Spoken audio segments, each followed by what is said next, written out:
안녕하세요. 새암교회 부목사 엄승현입니다.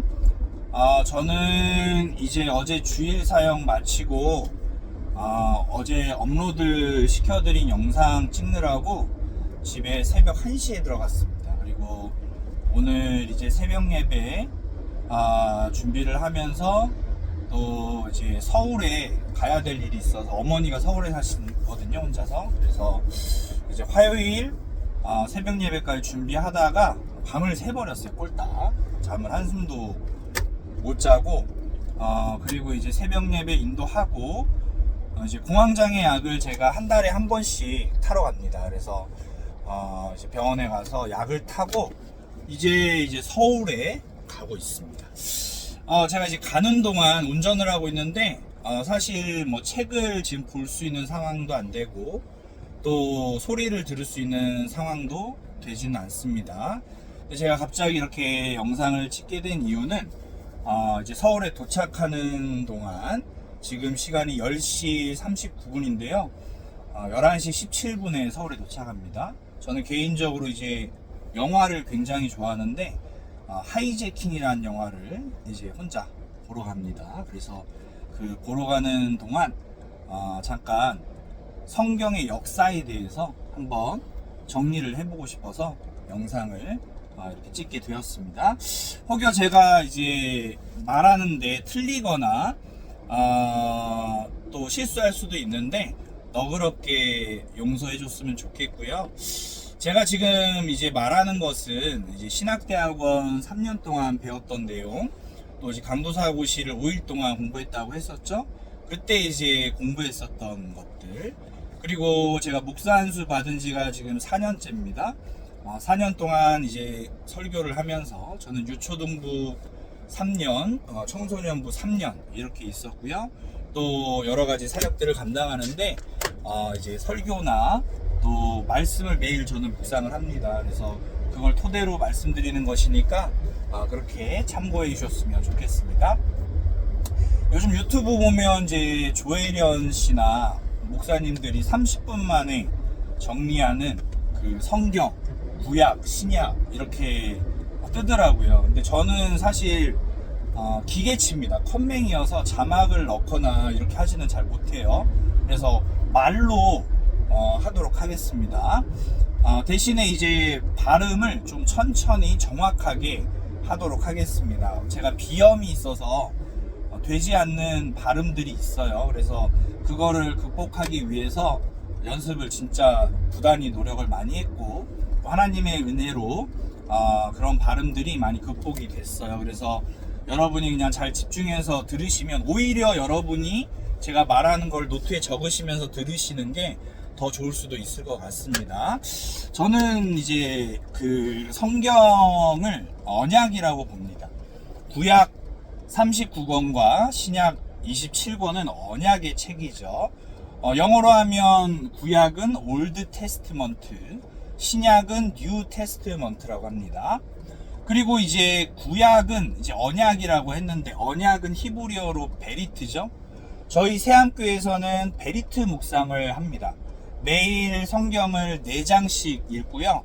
인물은 어떤 인물이 나왔는지, 무엇을 했는지, 또 마귀는 어떤 자인지, 하나님은 어떤 분이신지, 또 나에게 적용할 점은 무엇인지를 날마다 묵상을 합니다. 저는 성경을 10번 읽었고요. 7번째 베리트 묵상을 하고 있고, 제가 가지고 있는 책들은 주석책들인데 전권을 이제 다 살 수는 없었어요. 돈이 없어서. 집에 책이 한 500권 정도 있습니다. 그 중에서 이제 제가 다 읽은 주석책들은 ESV라는 책하고 IVP 배경 주석과 성경 주석, 그리고 메가더 주석, 그리고 이제 그 김승진 목사님이 하나님 마음 알기라는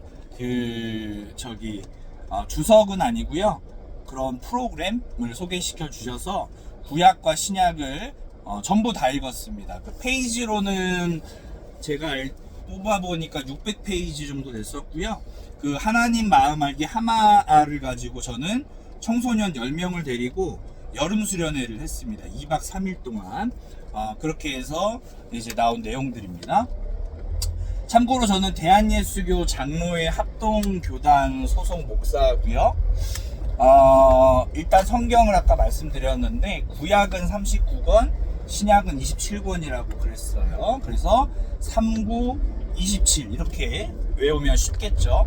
저는 이제 유초등부 아이들을 가르칠 때도 성경 목록가를 이제 항상 틀어줍니다. 예배 시작 전에. 그리고 이제 6개월 정도 틀어주면 어떤 일이 벌어지느냐, 아이들이 랩을 하기 시작합니다. 그래서 1분도 안 되는 시간에 랩을 해요. 그래서 제가 옆에서 뭘 하냐, 비트박스를 넣어주는 거예요.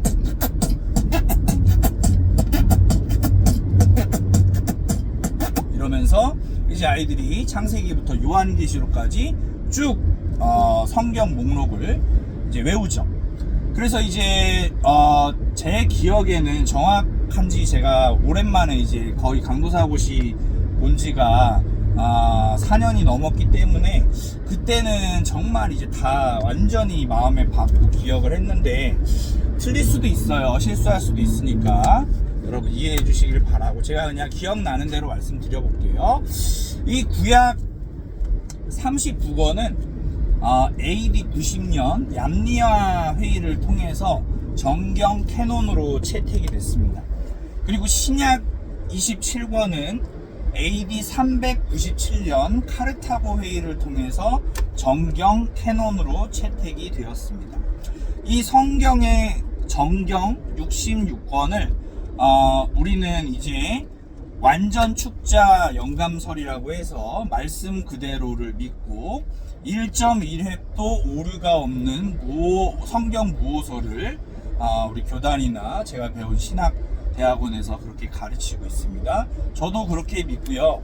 또 일부 이제 어떤 교단에서는 예수님의 기적을 믿지 않는 그런 교단들도 있는데 저는 개인적으로 예수님의 기적을 문자 그대로 믿고 있는 사람입니다. 그렇게 믿고 있고요. 또 신학적으로는 개혁주의 신학을 표방하고 있고 칼빈의 기독교 강요와 박형룡 박사님의 조직신학, 그리고 이제 앤서니 후크마의 구원론과 같은 그런 책들을 읽었습니다. 그리고 이제 성경 얘기만 할게요. 다른 얘기보다. 그 올드 테스트먼트가 뭐냐, 바로 예수 그리스도께서 이 땅에 오실 것을 예언한 말씀입니다. 그래서 예수 그리스도는 이 땅에 오심으로써 하나님의 말씀을 성취하신 분이시죠. 그리고 신약 27권은 다시 오실 예수 그리스도를 예언한 언약신학의 관점에서 지금 말씀드리는 겁니다. 저는 김두석 교수님한테 배웠습니다. 언약신학 연구소.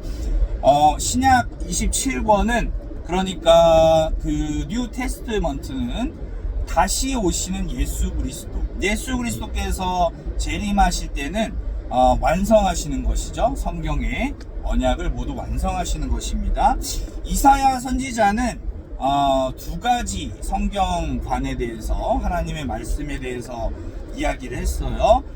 우리는 이미 하나님의 말씀 또 하나님의 예언이 이루어졌다라고 이야기를 하면서, 두 번째로 아직 이루어지지 않은, 그러니까 예수 그리스도께서, 이사야가 예수 그리스도의 53장의 오심을 예언을 했죠.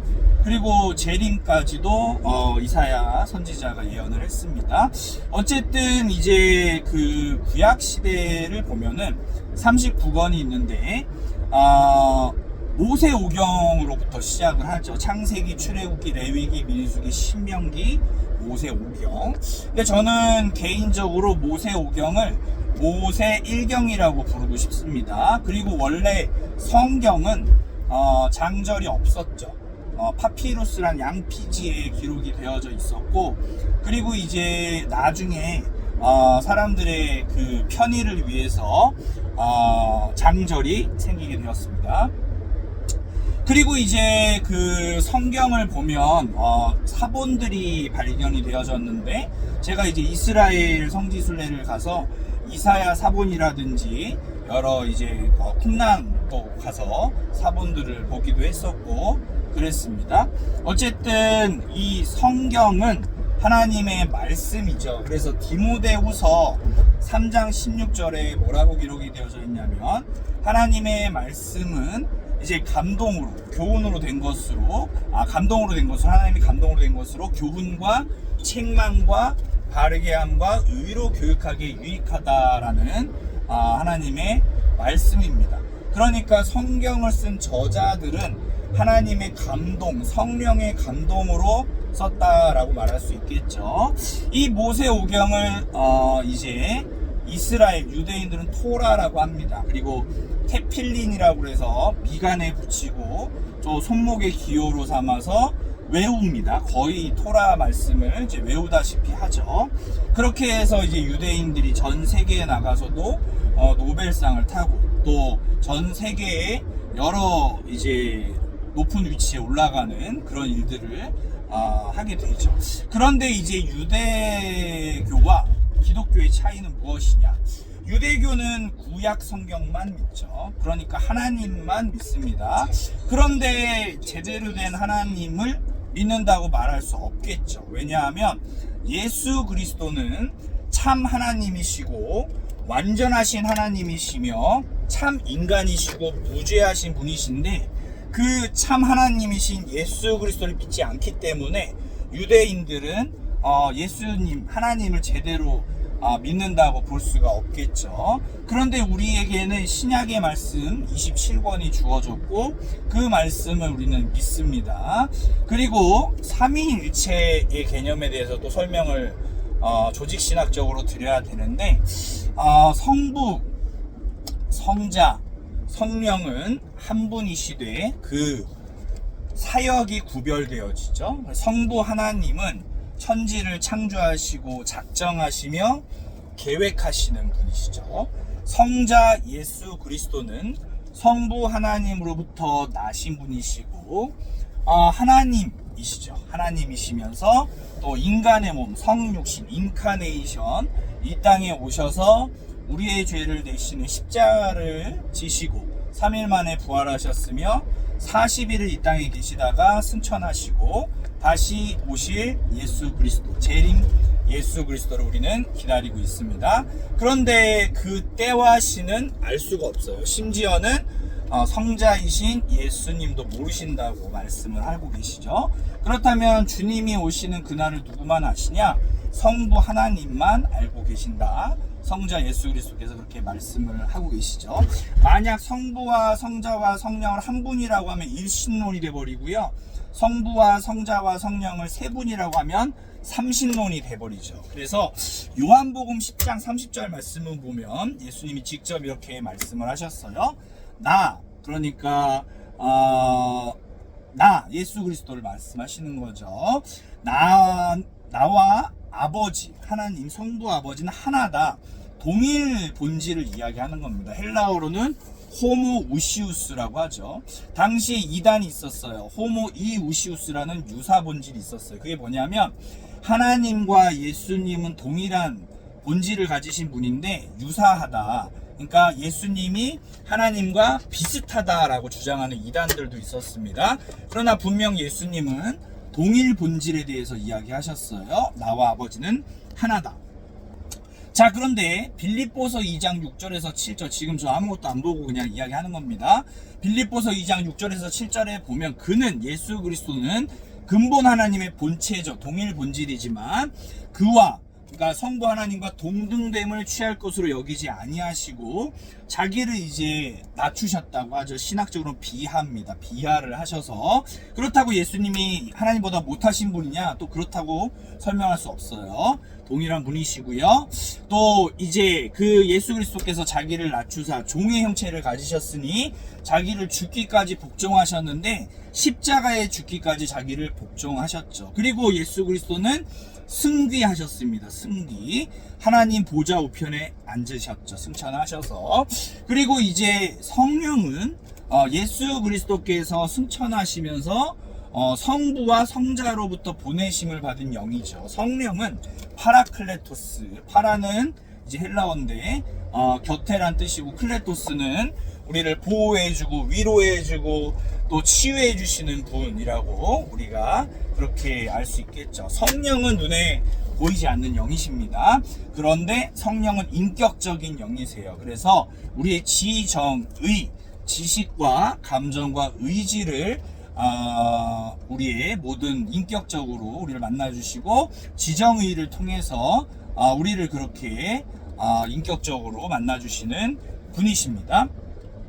자, 그런데 보시면 창세기 1장 1절에 태초에 하나님이 천지를 창조하시니라 라고 기록되어져 있죠.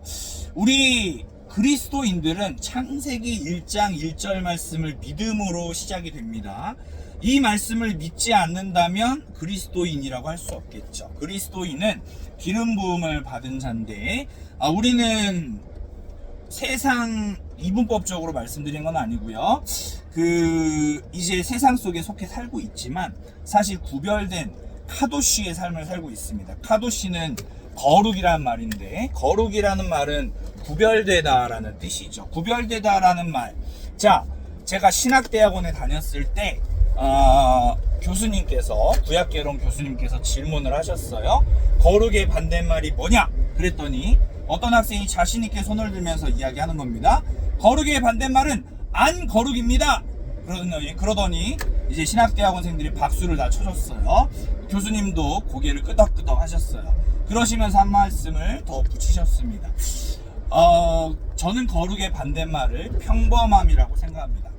평범함은 다른 사람들과 똑같은 거죠.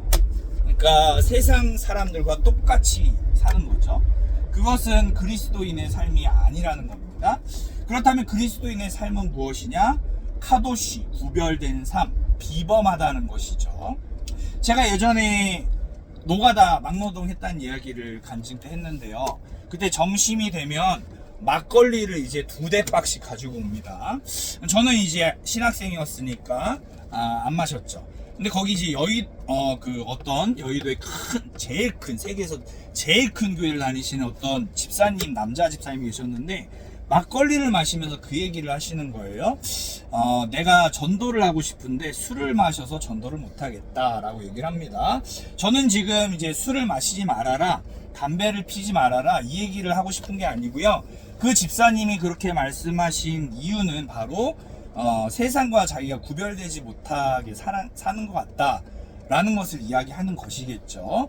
그래서 우리 이제 그리스도인들은, 사실 기독교인들은 술, 담배를 하지 않습니다. 근데 부끄럽게도 저도 이제 예전에 방황을 많이 했을 때는 술을 이제 많이 마시기도 하고 또 담배도 많이 폈었죠. 그런데 이제 술이라는 것은 사실 우리나라 선교사님들이 이제 처음 들어왔는데, 조선시대에 이제 말 때 들어왔잖아요. 근데 이제 막 그 주막에서 고주망태가 돼서 막 돌아다니는 거예요. 그래서 술에 취한 사람들, 성경에 술 취하지 말라고 했는데 술에 취한 사람들이 돌아다니면서 행패를 부리고 또 실수하게 되죠. 처음에는 이제 술을 많이 마셔본 분들은 뭐 다 아시겠지만, 내가 술을 마시다가 나중에 어떻게 됩니까? 술이 나를 마시게 돼버리죠. 그렇죠? 그래서 원숭이처럼, 또 탈무드에 나오는 원숭이처럼 나중에 이제 변하게 되는 그런 모습을 겪게 됩니다. 담배는 사실 그 아편이 우리나라에서 유행을 했다고 해요. 중국의 마약이죠.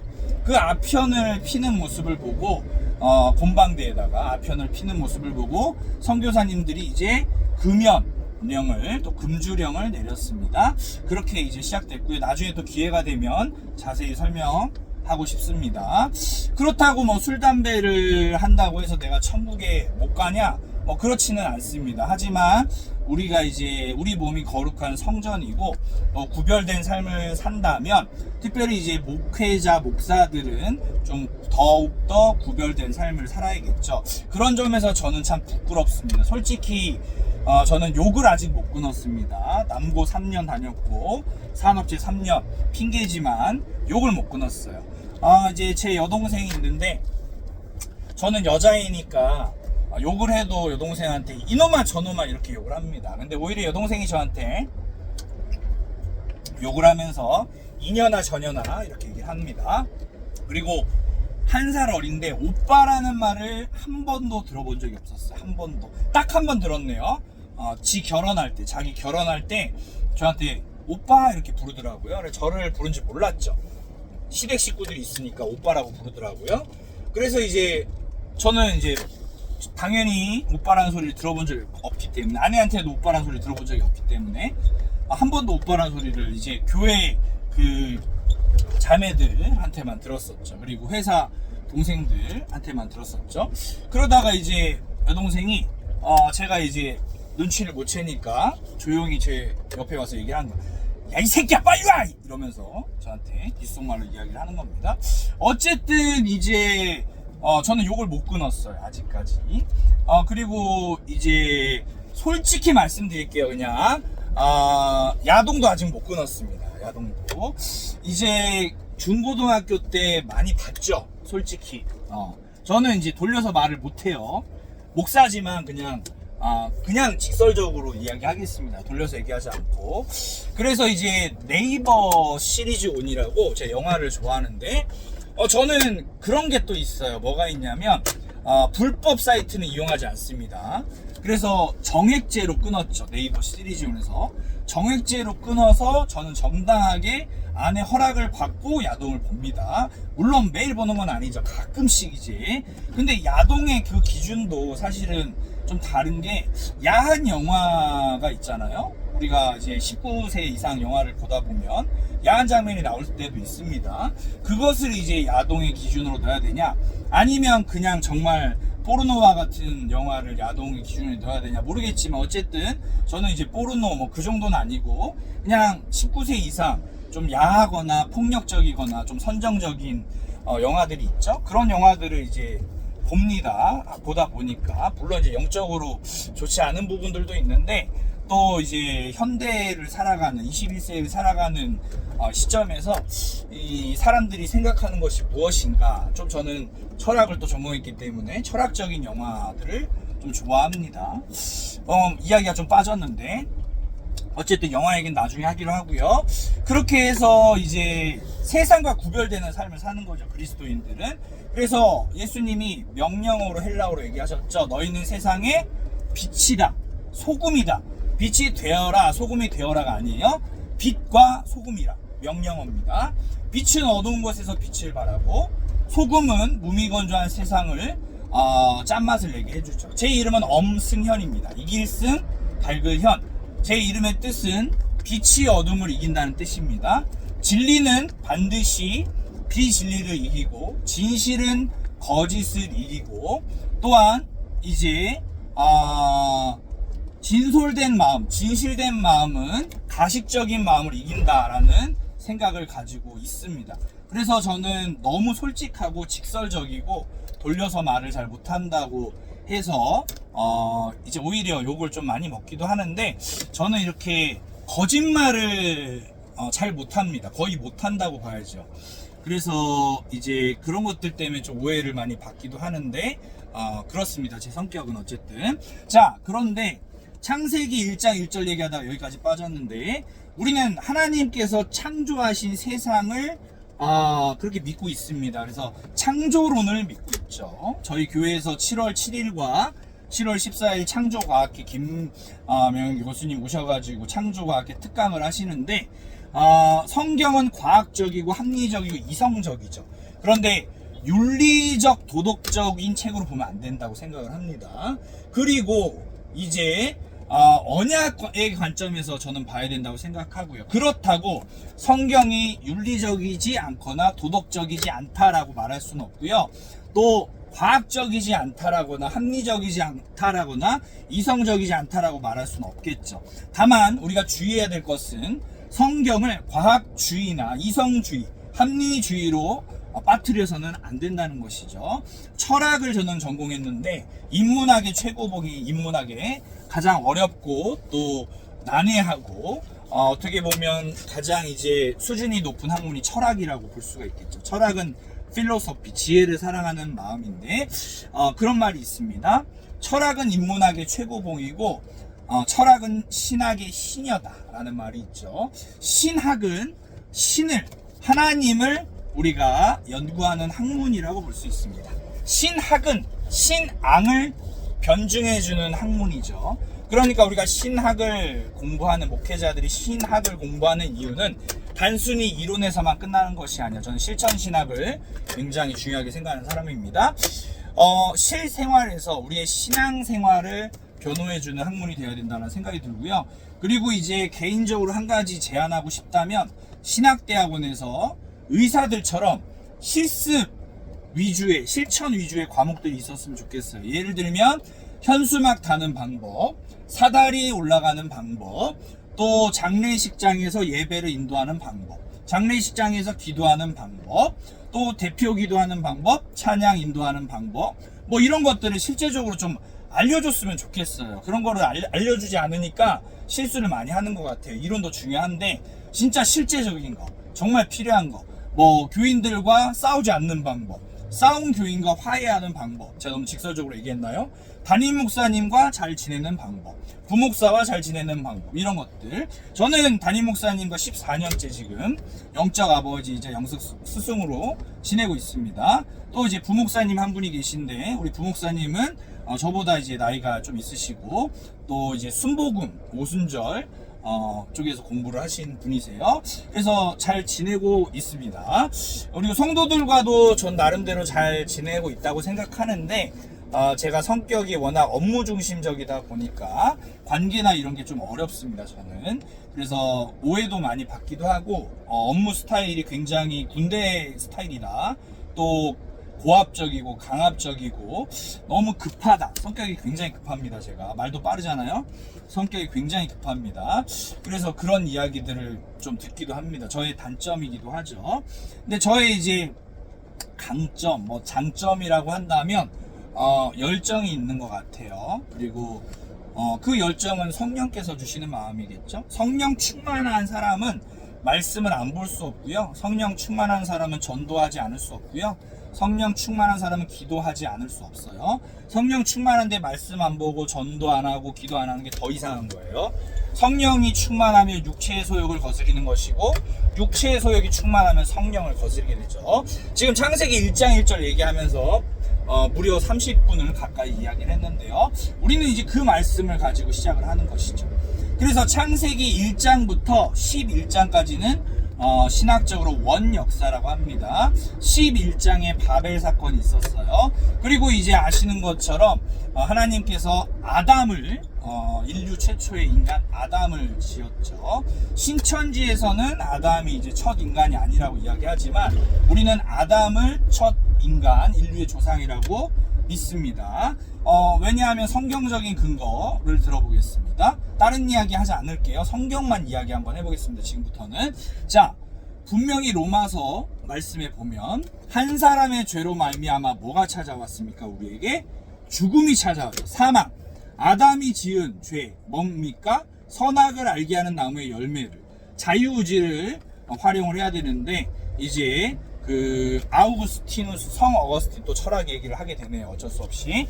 성 어거스틴은 이제 선의 결여로 인해서 악이 생긴다라고 이야기를 했었죠. 그 선의 결여로 인해서 자유의지를 이제 아담이, 물론 이제 하와가 먼저 뱀의 유혹을 받았죠. 그래서 이제 그 선악을 알게 하는 나무의 열매를 먹게 됐습니다.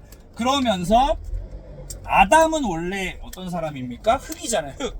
아담은 아다마라는 뜻입니다. 흙이라는 히브리어 단어죠. 아다마, 코에 생기, 생명을 불어 넣으셔서 사람이 됐다고 그랬어요. 그러니까 사람은 육체와 영혼을 가졌다라고 볼 수가 있습니다. 이것을 이제 신학을 얘기를 안 할 수가 없네요. 성경을 이야기하면서. 왜냐하면 이게 기초가 돼야 변증할 수가 있기 때문에 이분설이라고 하죠. 육체와 영혼을 가졌다. 근데 저는 개인적으로 이분설보다는 3분설을 지지하는 사람입니다. 사람은 영과 혼과 육을 가졌다. 히브리서 4장 12절 말씀에 보면 하나님의 말씀은 이제 개역개정에는 활력이라고 번역이 되어 있죠. 예전에 개역 한글에는 운동력이라고 했는데 활력이라고 번역이 되어 있습니다. 활력은 이제 꿈틀거리는 거죠. 살아있는 것이죠. 이 하나님의 말씀은 활력이 있어 좌우의 날선 어떤 것보다도 예리하여 혼과 영과 관절과 골수를 찔러 쪼개기까지 한다라고 기록이 되어 있는 거 보니까 혼과 영과 이제 육체로 구성이 되어 있는 3분설을 저는 좀 지지하는 편인데, 왜냐하면 이제 인간은 죽으면 육체는 아담아 흙으로 돌아가지만, 요즘에 이제 화장을 많이 하죠. 그래서 이제 흙으로 돌아가지만 영혼은 살아있는 것이죠. 그래서 천국을 가거나 지옥을 갑니다. 카톨릭에서 말하는 것처럼 연옥이 있다거나 선조 림보가 있어서 조상들이 가는 곳이 있다라거나, 또 유아 림보, 제가 아이가 유산됐다고 했죠. 그런 아이들이 가는 또 천국이 따로 있다라고 주장을 하지만 성경 어디에도 그런 근거는 없습니다. 그래서 천국과 지옥으로 가는데, 천국에 가면 어떻게 됩니까? 애통함도 없고 슬픔도 없고 고통도 없고 눈물도 없는 곳에서 영원히 사는 것이죠. 그러나 지옥에 가면 어떻게 되죠? 죽지 않아요. 그게 더 문제예요. 죽지 않는데 영원히 형벌과 이제 고통 속에서 후회하면서 이를 간다고 그랬잖아요. 그렇게 영원히 살게 되는 것이죠. 예수님을 믿지 않게 되면, 영접하지 않고 받아들이지 않게 되면, 하나님의 자녀가 되지 않으면 그렇게 됩니다. 그래서 사도행전 16장 31절에 주 예수를 믿으라, 그리하면 너와 내 집이 구원을 얻으리라 라고 말씀하고 있죠. 요한복음 3장 16절에 뭐라고 얘기하나요? 하나님이 세상을 이처럼 사랑하사 독생자 예수 그리스도 하나밖에 없는 아들을 주셨으니 이는 그를 믿는 자마다 멸망치 않고 영생을 얻게 하려 하심이라 라고 말씀하고 있습니다. 자, 여기서 세상이라고 번역된 단어를 봅시다. 세상은 사실은 헬라어 원문으로 보면 사람이라고 보는 게 맞습니다. 사람을 사랑하사, 세상을 사랑하사는, 그러니까 하나님께서 사랑하시는 거죠. 그래서 하나님은 요한일서 4장 16절인가요? 사랑이시라. 이게 성경의 이제 결론이라고도 볼 수가 있겠죠. 하나님은 사랑이십니다. 그런데 이제 아담과 하와가 에덴 동산에서 살다가 이제 그 선악을 알게 한 나무의 열매를 먹음으로써 하와는 해산하는 고통을, 수고를 겪게 되고, 이제 아담은 저처럼 평생 땀 흘리고 코피 터지고, 그리고 이제 산전수전, 공중전, 수중전 다 겪고 쌍욕 먹으면서 위에서는 짓누르고 아래에서는 치고 올라오고 중간에 샌드위치가 되면서 살아야, 돈을 벌어야 그렇게 살 수 있다라고 그렇게 말씀을 하고 있죠. 그러면서 인간에게 죽음이 찾아왔죠. 그러니까 우리가 죽는다는 것은 왜 죽냐? 아담의 원죄 때문에 죽죠. 이것을 죄의 전가라고 합니다. 저희 이제 아버지가 돌아가셨는데, 만약에 아버지한테 빚이 있다고 생각해 보세요. 아버지가 돌아가시면 그 빚이 누구한테 돌아옵니까? 자녀들한테 돌아가죠. 그러니까 우리가 죽는다는 것을 보면 아담의 후손이 맞다라고 100% 확신할 수 있죠. 그런데 이제 로마서 5장으로 기억하고 있는데, 이 한 사람의 죄로 말미암아, 아담이겠죠?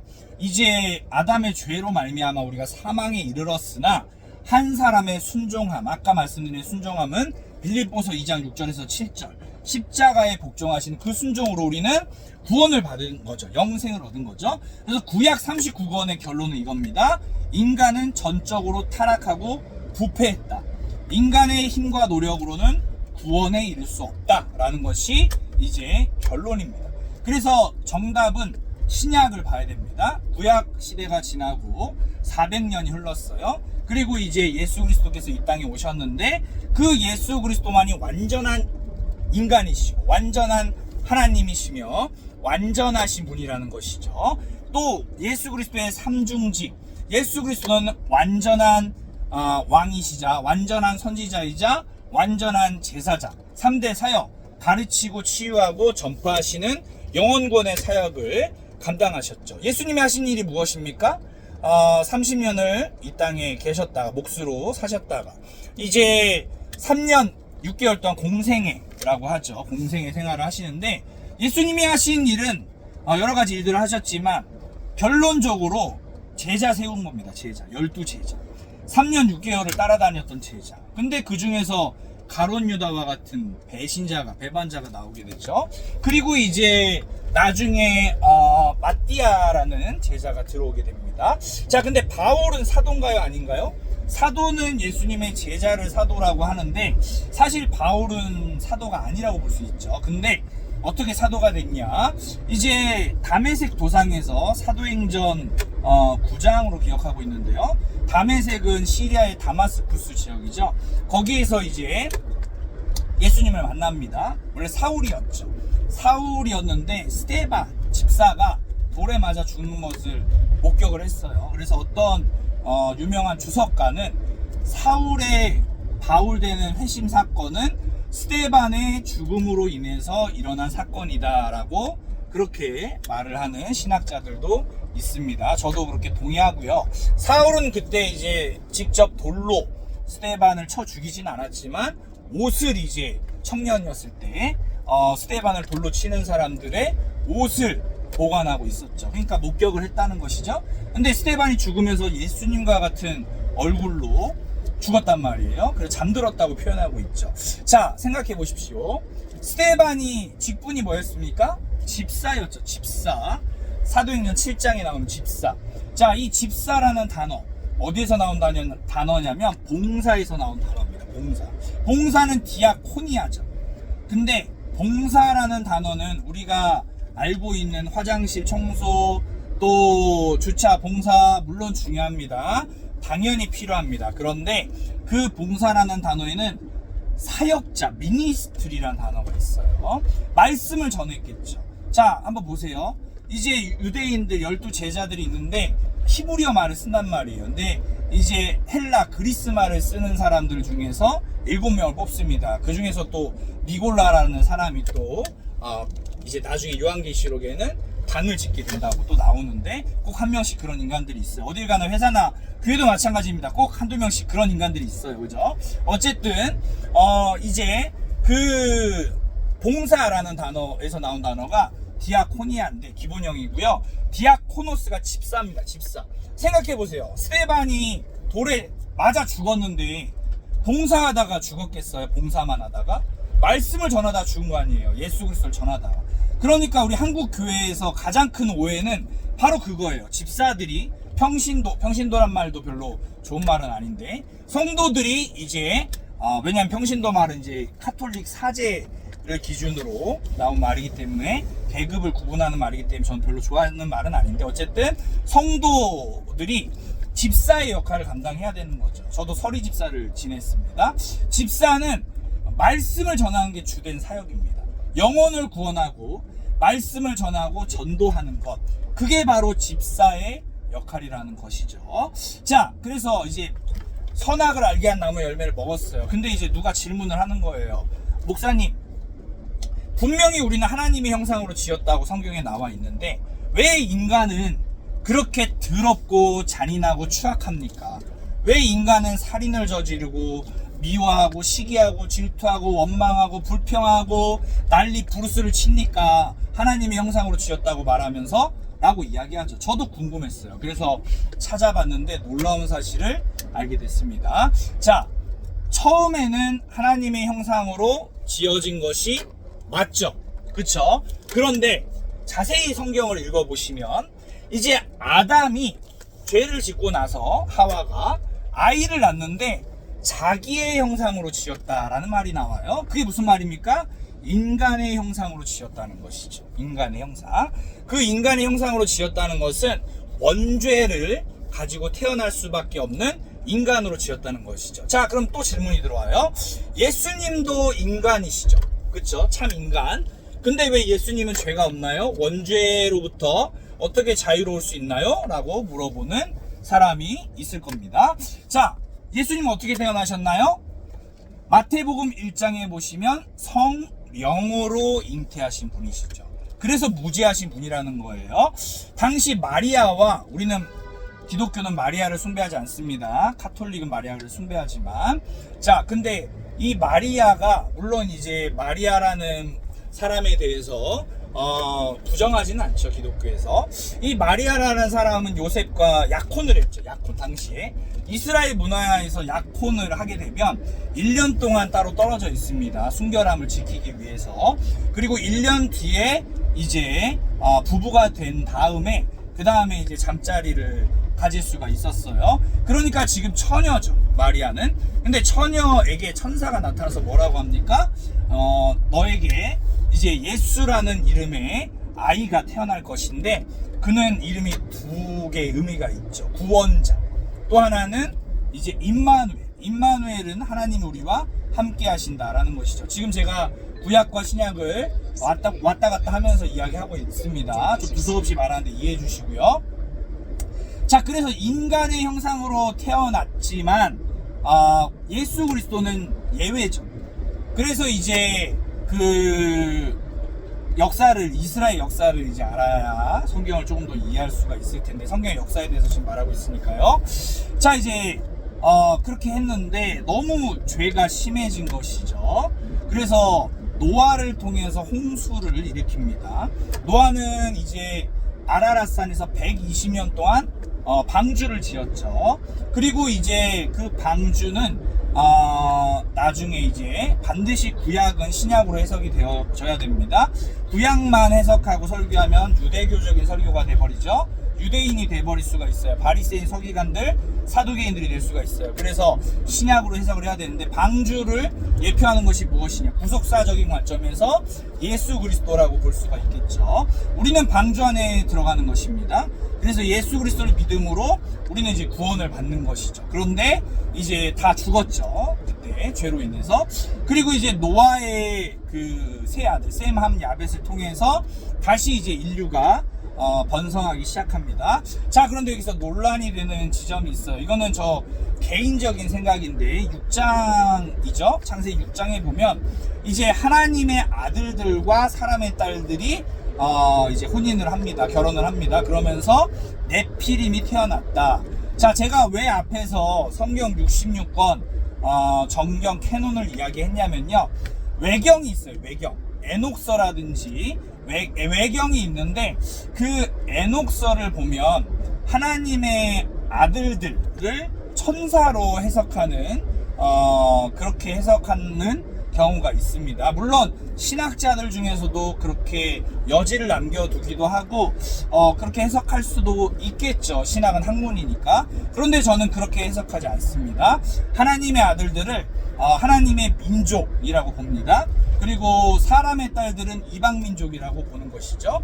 이방민족이 왜 결혼한 것이 죄가 되냐? 바로 우상을 숭배했기 때문에 그렇지 않습니까? 솔로몬이 이방 여인 1000명을 데리고 와서 999명이죠. 한 명 이제 본부인이 있으니까. 그러면서 어떻게 됐나요? 이방 여인하고 결혼을 하면서 이제 우상을 섬기게 됐잖아요. 그러니까 이제 그 하나님의 아들들을 저는 사람으로 해석을 합니다. 자, 천사로 해석하게 되면 무슨 문제가 발생하게 되냐면, 어떻게 영하고 육체하고 관계를 가질 수가 있죠? 이거에 대해서 또 어떤 분은 이렇게 얘기하더라고요. 소돔과 고모라 사건을 봐라. 거기에서 이제 롯이 아니죠. 롯의 이제 롯과 자녀들, 그 가족들만 소돔과 고모라에서 또 이제 구원을 받았는데, 아내는 이제 세상의 미련을 가지다가 뒤돌아봐서 소금 기둥이 되어버렸죠. 그쵸? 이제 롯의 집에 천사들이 찾아오죠. 그때 이 소돔과 고모라 사람들이 동성애에 빠지게 됩니다. 그러면서 이제 롯이 자기 딸들을 줄 테니까 맘대로 해라 라고 이야기하는데, 필요 없다, 천사들을 데리고 와라 라고 이야기하죠. 이것을 통해서 천사와 사람과의 어떤 성관계가 가능하다라고 주장하는 사람들도 있습니다. 자, 그런데 한번 생각해 보세요. 만약에 정말로 그 소돔과 고모라 사람들이 그 천사들을 불러내서 그런 관계를 했다라고 기록되어져 있다면 저도 인정할 수 있을 것 같아요. 그런데 어떻게 됐나요? 천사들이 그렇게 관계를 가졌나요? 가질 수도 없죠. 영이기 때문에. 그래서 이제 그 천사들과 관계를 갖지 않았습니다. 근데 사람들을 착각한 거죠. 사람이라고. 그러니까 이제 성경 어디에도 천사와 사람이 관계를 가졌다는 얘기가 없습니다. 그리고 천사는 영이죠. 그리고 짐승은 천국에 갈 수 없죠. 지옥도 못 가죠. 왜? 혼이 있는데, 혼은 우리가 살아가는 숨쉬는 생명이라고 볼 수가 있겠죠. 최소한의. 근데 그 혼이 떠나면 이제 짐승은 그냥 끝입니다. 끝. 근데 사람에게는 영이 있기 때문이죠. 그래서 삼문서를 믿는 거예요. 영혼이 있기 때문에 사람은 천국이나 지옥에 갈 수 있다고 하죠. 그래서 어떤 이제 강아지 키우는 아이가 저한테 물어봤는데 제가 이 설명을 해주니까 물어버렸어요. 같이 이제 뽀삐랑 천국에 못 간다는 생각이 드니까 슬프다며 이제 눈물을 흘리기도 했습니다. 어쨌든 성경에 나와 있으니까 저는 그렇게 얘기할 수밖에 없겠죠. 성경대로. 자, 그렇습니다. 그리고 나서 이제 바벨 사건이 또 나옵니다. 11장에 사람들이 하나님과 같이 높아지려고 한 것이죠. 그래서 바벨 사건이 나옵니다. 원래는 언어가 하나였어요. 근데 하나님께서 언어를 싹 다 흩어버리셨어요. 그쵸? 그러면서 이제 사람들이 흩어지게 되죠. 이 원역사가 이제 창세기 1장부터 11장까지인데 이 창세기 1장부터 11장까지 설명하는 데만 45분이 걸렸습니다. 언제 끝날지 모르겠어요. 다행히 고속도로가 막히고 있어서 시간 되는 데까지 이제 설명을 해보도록 하겠습니다. 그래서 이제 12장부터 50장까지는 좀 빠르게 이야기를 해야 되겠네요. 족장의 역사입니다. 아브라함, 이삭, 야곱. 하나님께서는 아브라함에게 언약을 주셨죠. 갈대아 우르로부터 불러내셨습니다. 아브람이었죠. 15장 6절에 하나님께서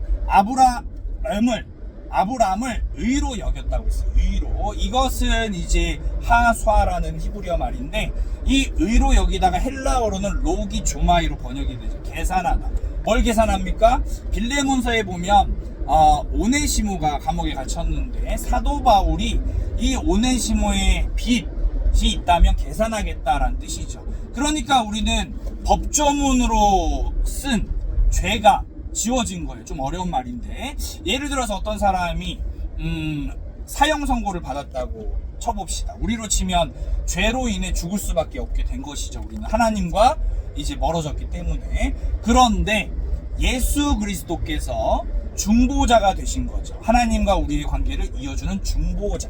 그래서 우리 교단에서는 중보기도라는 말을 쓰지 않습니다. 도고기도라는 말을 쓰죠. 카톨릭의 중보자는 누굽니까? 신부입니다. 신부. 하나님과 중간의 관계를 이어주는 신부가 고해성사를 통해서 죄를 고백하지만 우리는 중보자 되시는 예수 그리스도께 돕는 기도, 도고기도를 할 수가 있습니다. 그리고 예수 그리스도만이 유일한 목자이십니다. 목자. 목사는 목자가 될 수 없어요. 목사는 목장은 될 수 있겠죠. 그래서 목장교회 또 셀교회 이런 것들은 가능하겠죠. 양들을 돌보는, 지키는. 그런데 그 양들을 결국 어디로 인도해야 됩니까? 바로 예수 그리스도께 목자 대신, 유일한 목자 대신 예수 그리스도께 인도하는 것이 목사의 역할입니다. 에베소서 4장 11절에 그래서 어떤 사람은 목사로 부르기도 하고 사도로 불렀죠. 사도 바울은 원래 사도가 아니었는데 예루살렘 공의회를 통해서 베드로가 이제 증인이 되었고 사도로 인정이 되었죠. 사도의 제자들은 속사도, 속사도의 제자들은 교부라고 합니다. 그 이제 교부들을 통해서 또 이제 성령을 받은 베드로가 하루에 3,000명씩 이제 세례를 받게 하고 또 설교를 했죠. 3,000명이 회심을 했죠.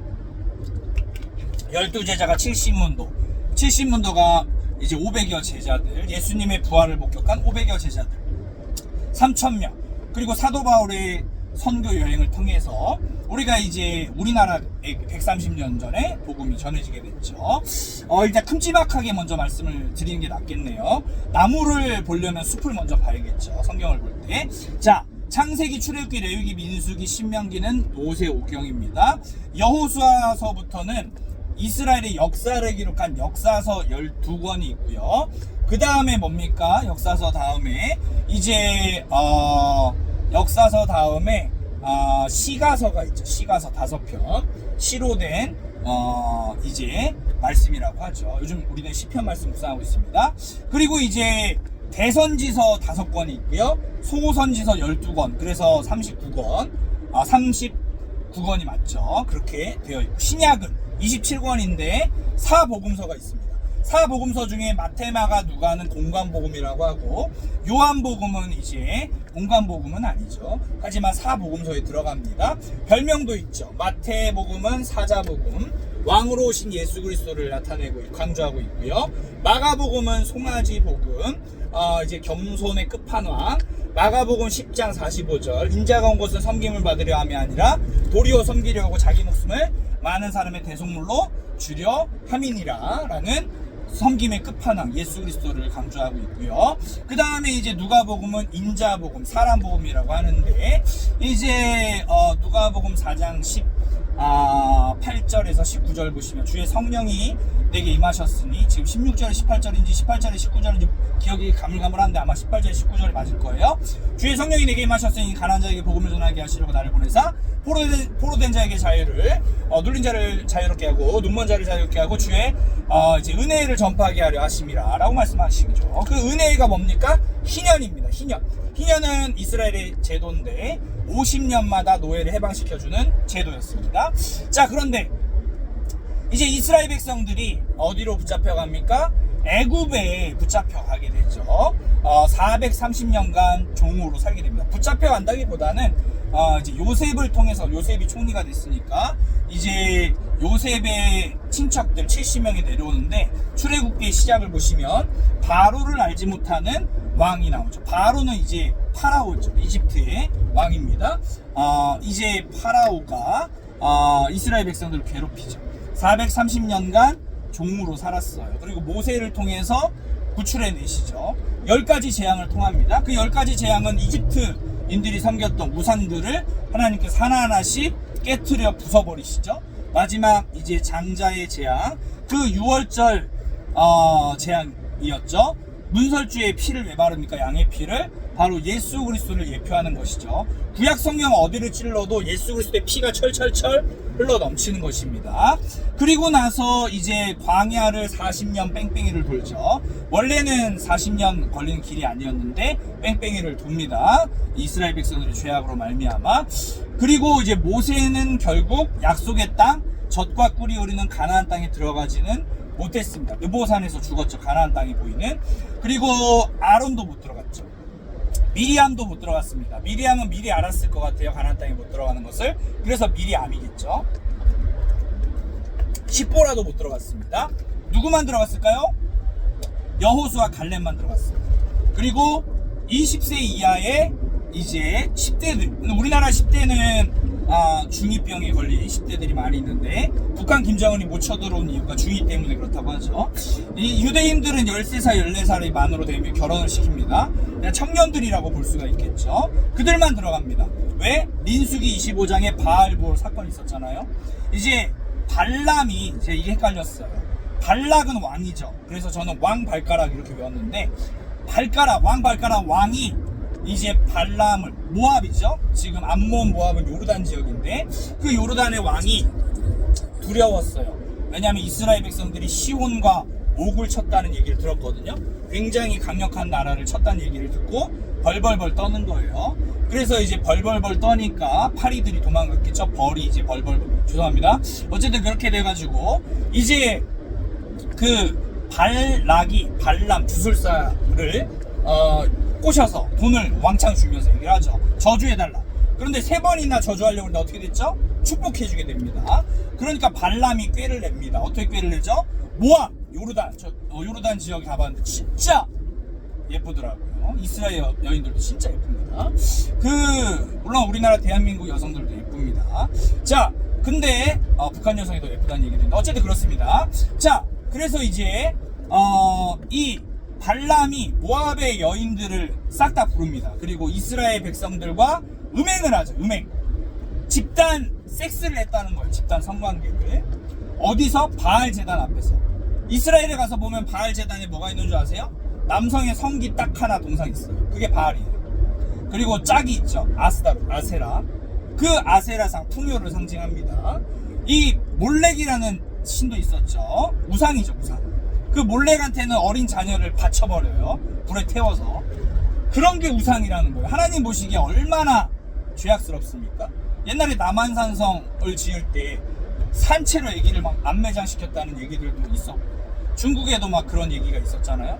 그런 식으로 막 제사를, 자식을 막 바치고 어린 자녀를 미쳤어요. 진짜 제정신들이 아닌 거예요. 미치면 안 되죠. 파쳐야 되죠. 소리 나라. 죄송합니다. 그렇게 해가지고 이제 민수기 26장에서 민수기는 백성들의 수를 센다는 것이고, 출애굽기는 엑소더스, 이집트 탈출 얘기고, 레위기에는 이제 레위 지파가 있죠. 5대 제사와 4가지 제사 방법이 나옵니다. 5대 제사는 번제, 소제, 화목제, 속제제, 속건제. 4대 제사 방법은 화제, 요제, 거제, 전제입니다. 근데 지금 우리가 드릴 필요가 없죠. 왜? 예수 그리스도께서는 히브리서 말씀에 단번에 드려진 희생 제물이 되어서 우리의 모든 과거의 죄, 현재의 죄, 미래의 죄를 씻고도 남는 효력이 발생했기 때문에. 근데 모세가 반석을 2번이나 쳤잖아요. 반석은 고린도 전서인가요, 후서인가요? 갑자기 기억이 안 나는데 고린도서에 이제 예수 그리스도라고 기록되어져 있어요. 그러니까 모세가 반석을 2번 쳤다는 것은 단순히 이제 화가 나서 쳤다라기보다는 예수 그리스도를 2번 죽이는 거라고 볼 수가 있겠죠. 모세는 몰랐을 겁니다. 그 무리바 사건으로 인해서 못 들어가게 되죠. 어쨌든 이제 여호수아 갈렙 12명의 정탐꾼들 중에 10명의 정탐꾼들이 있었어요. 근데 이제 그 가나안, 팔레스타인, 이 블레셋 5지역 있죠. 가사, 가드, 에그론, 아수글론, 아수도 5지역인데, 가사가 지금 가자 지구죠. 그래서 지금 전쟁이 이스라엘과 하마스는 이슬람 무장단체로 볼 수가 있죠. 이제 이란이 또 전쟁에 개입했네요. 페르시아죠. 이라크는 바벨론이죠. 이 요르단은 모압 암몬입니다. 지금도 전쟁이 계속되고 있고, 이스라엘은 사실 1948년에 독립을 했죠. 그래서 사실 이제 역사를 또 말씀을 드리겠습니다. 이따가 이어지는 역사가 있어요. 자, 그런데 BC 1446년에 출애굽을 했어요. 이건 날짜가 정확하게 나와 있으니까 성경에. 자, 그리고 나서 사사시대를 지났죠. 5세 3득이 도랴, 입산 론돈손 12명의 사사들이 있었어요. 대사사 6명, 6명의 소사사, 재판관들이라고 볼 수가 있겠죠. 근데 이스라엘 백성들이 왕을 요구한 거예요. 왕이 없으니까. 저는 왕뚜껑을 좋아합니다. 죄송합니다. 이 왕을 요구하니까 BC 1050년 사울왕이 즉위하게 됐고, 이 이스라엘에 이제 BC 1010년에 다윗왕이 즉위하게 됩니다. BC 970년에 솔로몬이 즉위하게 되죠. 이 솔로몬 때까지는 통일왕국 시대였다가 BC 930년에 분열왕국 시대가 됩니다. 르호보암이 아들이죠. 여로보암이 반란을 일으킵니다. 10지파를 데리고 북쪽으로 올라가 버렸어요. 북이스라엘이 돼버렸고, 남쪽인 유다와 베냐민 지파만 남았습니다. 그러니까 이제 남유다만 남게 되는 상황이 된 거죠. 그리고 이제 BC 722년 북이스라엘은 아수르란 나라에 의해서 멸망을 당합니다. 그리고 BC 586년 남유다는 바벨론에 의해서 멸망을 당하죠. 이라크 지역에 의해서 멸망을 당합니다. 자, 그런데 문제는 하나님께서 포로 생활을 70년간 할 것이라고 말씀해 주셨어요. 그렇죠? 그것들을 선지자들을 통해서 말씀해 주신 거예요. 남유다의 선지자들, 북이스라엘 선지자를 통해서 멸망할 것이고 이제 회복될 것이고 구원될 것이라는 것을 선지자들을 통해서 이제 말씀해 주고 계십니다. 자, 그런데 문제는 70년간 포로 생활을 한다는 거예요. 거짓 선지자들이 있었어요. 거짓 선지자와 참 선지자의 구분은 무엇입니까? 지금도 마찬가지입니다. 거짓 선지자는 거짓말을 하는 자죠. 마귀가 요한복음 10장 10절에 도둑은 도둑질하고 죽이고 멸망시키는 것뿐이라 라고 말씀하고 있잖아요. 그러니까 도둑은 이제 도둑질하고 죽이고 멸망시키는 자인데, 마귀가 그런 자죠. 사탄이 뭡니까? 천사였죠. 하나님을 찬양하는 천사였다가 킹제임스 버전은 루시엘이라고 기록되어져 있는데 정확한 이름은 알 수 없어요. 하나님의 이름도 정확히 알 수 없어요. 순복음에서는 야훼라고 하는데 히브리어는 아도나이라고 합니다. 자, 그렇습니다. 어쨌든 그 천사가 하나님을 이제 찬양하다가 대적자가 됐죠. 그리고 자기를 따르는 무리들을 이제 거느리게 되죠. 그리고 이제 악한 영들의 세력을 만들게 됩니다. 그런데 그 마귀는 어떻게 됩니까? 주님 오시면 지옥으로 떨어진다고 기록되어져 있어요. 이 요한계시록을 또 해석하는 데 있어서 전천년설, 후천년설, 또 무천년설 이렇게 주장할 수가 있는데, 저는 개인적으로 역사적인 전천년설을 믿고 있습니다. 천년왕국에 대해서 나중에 기회가 되면 말씀드리도록 하겠습니다. 어쨌든 이제 이스라엘 백성들이 없어졌네요. 자, 바벨론은 어떻게 됩니까? 페르시아, 이란에 의해서 멸망을 당하죠. 그러니까 이 바벨론이었던 이 식민지였던 유다 백성들 포로라고 볼 수가 있겠죠. 그때 다니엘 또 사드락 메삭 아벳느고 히브리어 이름 하나냐 미사엘 아자랴겠죠. 그렇게 잡혀갑니다. 그때 포로 때. 자, 그런데 하나님의 역사는 참 놀랍습니다. 이 페르시아 바사라고 하죠. 바사의 고레스 왕이 칙령을 내려요. 언제 칙령을 내리냐면 BC 538년에 칙령을 내립니다. 자, 그리고 이스라엘 백성이 본국으로 귀환을 하죠. 좀 이상하지 않으세요?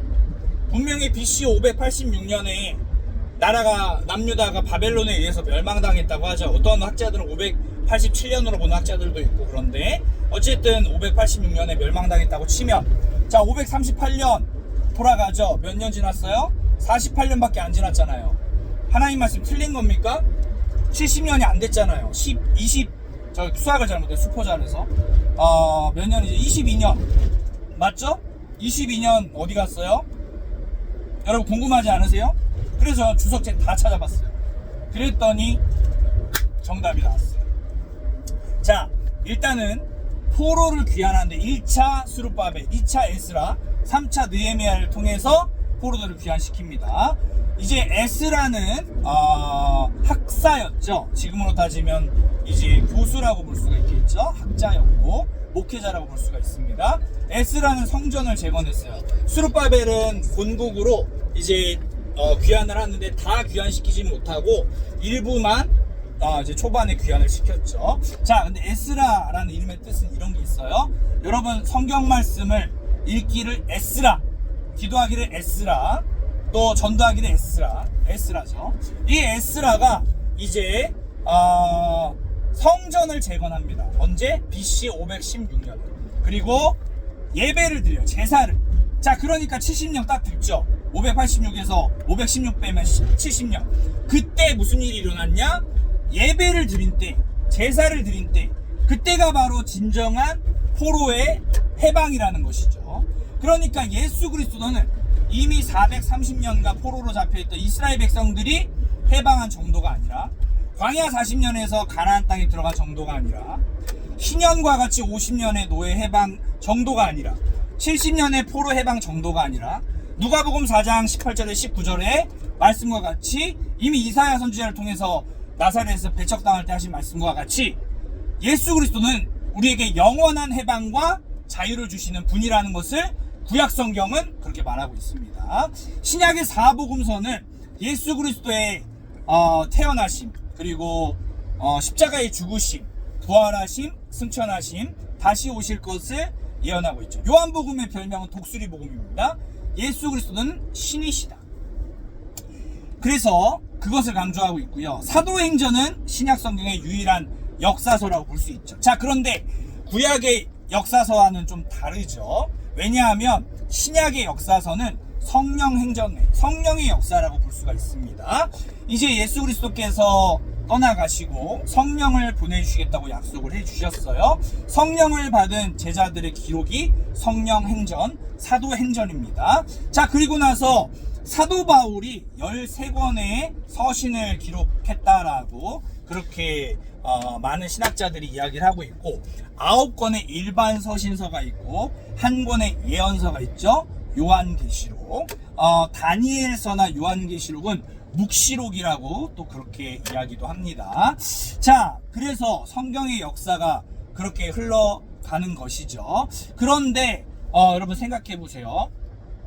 70년간 포로로 잡혀갔다 나라가 없어졌었죠. 또 애굽의 종살이로 잡혀갔다 나라가 없어졌었죠.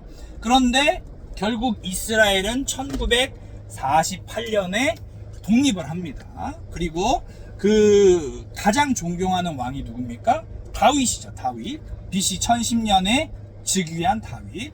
왕들을 보면 제가 숫자를 수포자라고 했는데 잘 못 외우는데 외우기 쉬웠던 게 뭐였냐면 다 40년씩 즉위를 하고 나서 그 왕으로 통치를 했더라고요. 보니까.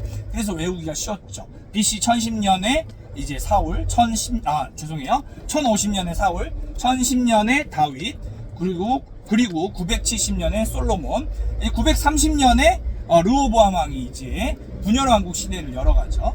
남쪽에 이제 20명, 또 19명의 왕들이 있었고, 북이스라엘에도 20명의 왕들이 있었습니다. 다 이제 악한 왕들이 대부분이었는데, 남유다의 3대 선왕은 누구였을까요? 히스기야, 요시야, 여호사밧이었죠. 자, 그런데 이제 이 선왕이라고 불리는 히스기야도 보면은 이제 생명을 15년 연장받았잖아요. 바벨론의 사신들이 옵니다. 그때 어떻게 했어요? 성경 말씀을 보면 분명히 이렇게 기록되어져 있습니다. 자기의 보물과 자기 것을 싹 다 보여줬다. 그렇죠? 자기 거인 거예요. 하나님께 아닌 거예요. 더 이상 하나님 은혜를 베풀어 주셨는데 자기 거예요. 생명 15년 연장받아서 뭐 했어요? 자기 거 자랑한 거예요. 교만해져가지고. 그랬더니 어떻게 됐습니까? 그 사건으로 인해서 너 때는 멸망당하지 않을 것인데 네 후손 때 멸망당할 것이다. 그랬더니 히스기야가 어떻게 했어요? 아싸! 내 때 멸망 안 당한대. 그러면서 시드기야 왕 때 어떻게 멸망당했습니까? BC 586년에 아들 둘이 눈앞에 죽었어요. 시드기야는 눈알이 뽑혔어요. 두 눈알이. 그러면서 포로로 질질 끌려갔죠. 그렇게 비참하게 죽었습니다. 자, 이스라엘 백성들이 그렇게 애굽에서 또 광야에서 가나안 땅에 들어가서도 분명히 모세 홍해가 갈라지는 사건을 봤고, 노아의 방주 사건도 지났고, 여러 가지 기적과 사건을 봤는데 왜 그들은 계속해서 우상을 섬기고 범죄했을까요? 그것은 바로 아까 말씀드렸던 인간의 전적 타락, 부패를 구약의 결론에서 말해주고 있기 때문입니다. 그래서 우리의 유일한 구원자는 예수 그리스도 한 분밖에 없다라는 사실이에요. 예수 그리스도만이 우리의 완전하신 왕이자 완전하신 선지자이자 완전하신 제사장이에요. 선지자 구약의 제사장 왕들이 있었습니다. 그들은 불완전했어요. 히스기야도 마찬가지지만 요시야가 8살인가요? 그때 왕위에 올랐죠. 여호사밧도 마찬가지였어요. 개혁을 단행하긴 했지만 부족한 점이 있었어요. 인간은 부족하단 말이에요. 그런데 그 부족한 인간들, 연약한 인간들을 하나님이 사랑해 주셔서 어떻게 해주셨습니까? 자기의 하나밖에 없는 독생자 예수 그리스도를 이 땅에 보내주셔서 우리의 죄를 대속해 주신 것이죠. 속죄해 주신 것이죠. 예수 그리스도는 친히 우리의 어린 양이 되셨어요. 흠없는 어린 양이 되셨습니다. 그래서 십자가에 달려 돌아가시면서 이렇게 말씀하시죠. 텔레스타이, 다 이루었다. 뭘 다 이룬 겁니까? 가상칠언에서 구약의 예언의 말씀들을 싹 다 이루었다. 싹이라는 말은 안 쓰셨겠지만 테텔레스타이라고 합니다. 그리고 요한계시록 마지막에 보면 또 텔레스타이가 나옵니다. 다 이루었다. 그것은 무엇을 이룬 것입니까?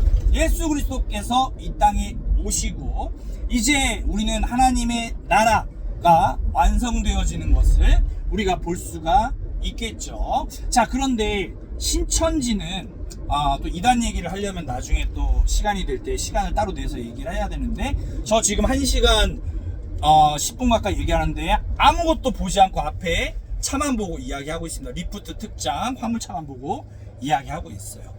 제가 똑똑하고 잘나서 자랑하려고 이거 찍는 거 아닙니다. 저는 이걸 찍으면서 성령께서 저를 통해 부족하고 연약한 저를 통해 말씀해 주시고, 한 분이라도 예수님을 믿지 않는 분들이 계시다면 한 분이라도 이 말씀을 듣고 예수님을 영접하셨으면 좋겠습니다. 그 구원자 예수 그리스도만이 우리의 유일한 인생의 문제를 해결해 주실 수 있는 해답이십니다. 그래서 저를 한번 따라해 주세요. 교회 다니시는 분들, 예수님을 믿는 분들은 더욱더 우리가 성경의 역사를 통해서 신앙을 굳건히 다졌으면 좋겠고요. 저는 포커스가 교회 다니지 않는 분들이 포커스예요. 그래서 유튜브에 공황장애 관련된 이야기도 올렸고요.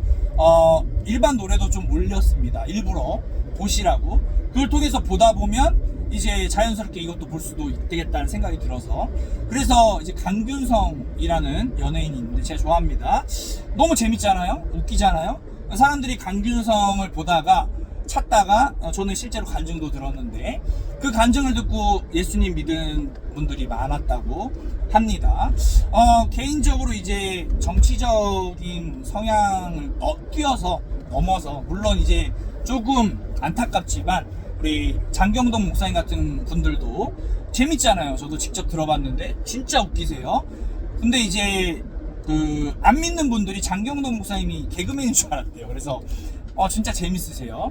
그 장경동 목사님 설교를 듣다가 또 구원받은 분들도 계시고, 물론 이제 요즘에 조금 정광훈 목사랑 함께 다니시면서 조금 이제 안타까운 마음이 드는데 어쨌든 그렇습니다.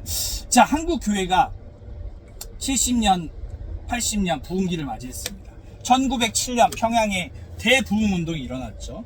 길선주 목사님이 강단에서 자신의 죄를 회개합니다. 1907년에.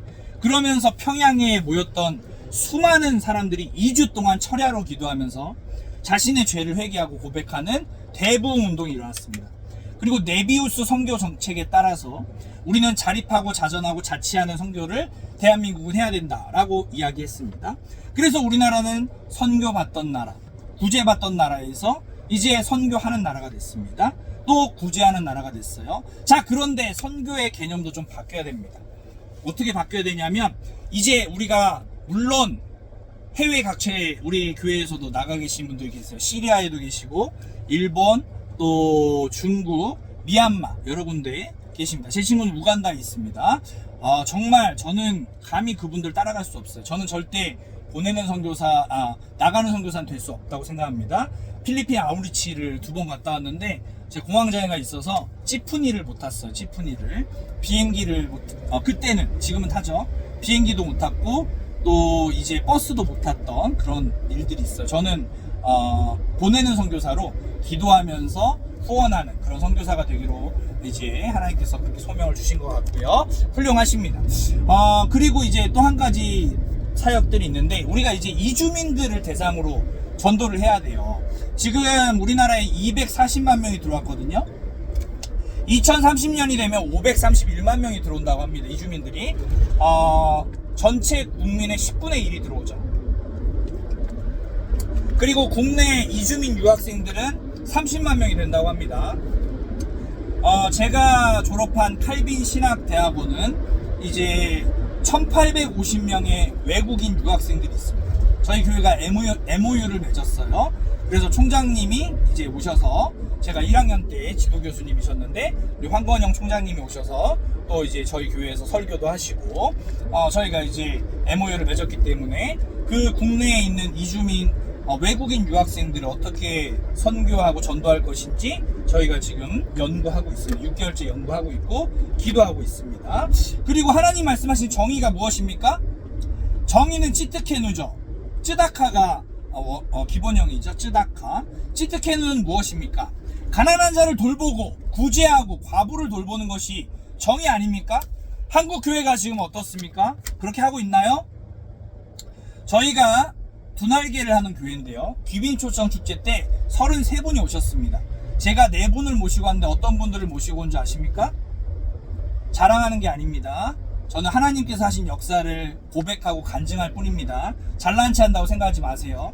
제가 41금식 2번 하고 또 많은 열매들을 맺고 10명이 넘는 분들을 전도하고 영접하고 이렇게 한 모든 것은 하나님이 하신 거예요. 저는 진짜 단 1%도 한 게 없어요. 하나님이 하신 거예요.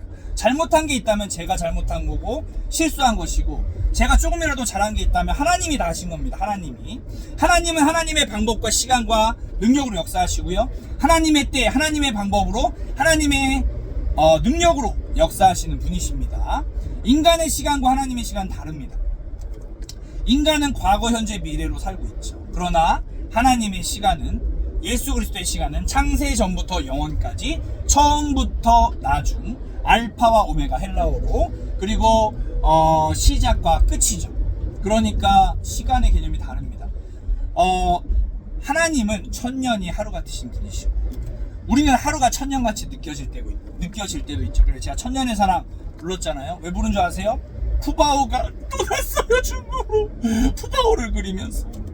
죄송합니다. 그렇게 노래를 불렀습니다. 그리고 우리는 먼지 같은 존재죠. 그래서 먼지가 되어 불렀잖아요. 보신 분들 계시겠지만 벌써 조회수가 120건이 넘었더라고요. 저는 제가 노래 부른 게 제일 높을 줄 알았는데, 중학교에서 제가 기간제 교사로 진로 선생님을 했을 때 수지중학교 1학년 1반 아이들하고 했는데 10초짜리 저를 이제 응원해주는 영상, 그게 400회가 넘었네요, 조회수가. 저 이러다가 인플루언서 되는 거 아닌지 모르겠습니다. 제가 유명해지고 잘 나가는 거 별로 바라진 않아요. 그리고 이제 새롭게 하소서나 내가 매일 기쁘게, 또 조이선교회라든지 또 여러 선교 단체들, 그리고 이제 저는 청소년 학과를 졸업했으니까 저처럼 불우한 청소년들, 또 어려운 청소년들에게 꿈과 희망과 미래를 주는 사람이 되고 싶었어요. 자살의 위기에 있던 청소년 2명이 이제 제가 한 게 아니죠. 하나님이 하신 것이죠. 상담을 통해서 이제 자살을 예방하는 일들도 있었고, 또 이제 이단에 빠진 영혼들이 3분 있었는데 여자 이제 청년이었죠. JMS에 빠진 청년을 구출했고, 신천지에 빠진 1명을 또 구출했고, 또 이제 하나님의 교회에 빠진 그분을 또 제가 하나님께서 저를 통해서 이제 빠져나오게 하셨습니다. 저는 이제 이덕술 목사님이라는 서울 이단 상담소 소장님한테, 우리 담임 목사님이신 이재선 목사님의 친구분이세요.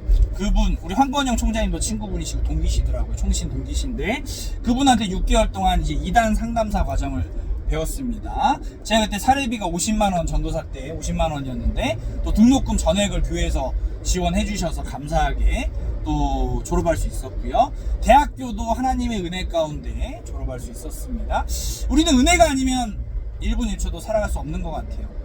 우리가 잘한다고 인간의 노력으로 되지 않습니다. 7, 80년대 한국교회가 부흥했어요. 기복신앙이 판을 쳤습니다. 지금도 판 치고 있죠. 근데 저는 본교회를 다녔는데 본교회에서는 항상 이렇게 가르쳤어요. 너희들이 성공하면, 돈 많이 벌고 잘 되면 하나님이 영광 받으시고, 돈 없고 찌질하게 가난하면 하나님의 영광을 가린다. 목욕탕에 가봐라. 국회의원이 때를 밀어주는 게 하나님께 영광을 돌리겠니? 노숙자들이 때를 밀어주는 게 하나님께 영광을 돌리겠니? 이렇게 해서 저는 좌절감을 느꼈는데, 지금 제가 다니고 있는 세안교회는 영혼구원, 기복신앙이 아닌 영혼구원을 강조하고 있습니다. 이번에 폐지 줍는 어르신 4분을 모셨습니다. 폐지 줍는 어르신은 전 사회복지사기도 하니까 하루에 리어카는 5,000원 벌고요. 차를 모신다고 해도 2만원을 못 봅니다. 저희가 5만원씩 드렸습니다. 4분에게. 그리고 지속적으로 그분들을 도울 생각을 가지고 있습니다. 어르신들을 돌보는 사역, 장애인 입양, 또 다음 세대, 특별히 3040 세대를 세워야 돼요. 그런 사역들을 저희가 준비하고 있습니다. 한국 교회가 2050년이 되면 이제 절반으로 줄어든다고 하죠, 성도 수가. 그리고 재정도 절반으로 줄어든대요. 이제 대형 교회들은 문을 닫을 겁니다. 우리나라도 대기업들은 무너질 겁니다. 어쩔 수 없는 현상입니다. 우리나라도 영국처럼 교회가 술집이 되어가고 지금 이제 카페로 되어가는 교회들도 있죠. 아예 교회 자체를 그냥 카페로 만드는 교회도 있고, 이단이 판을 치고 있습니다.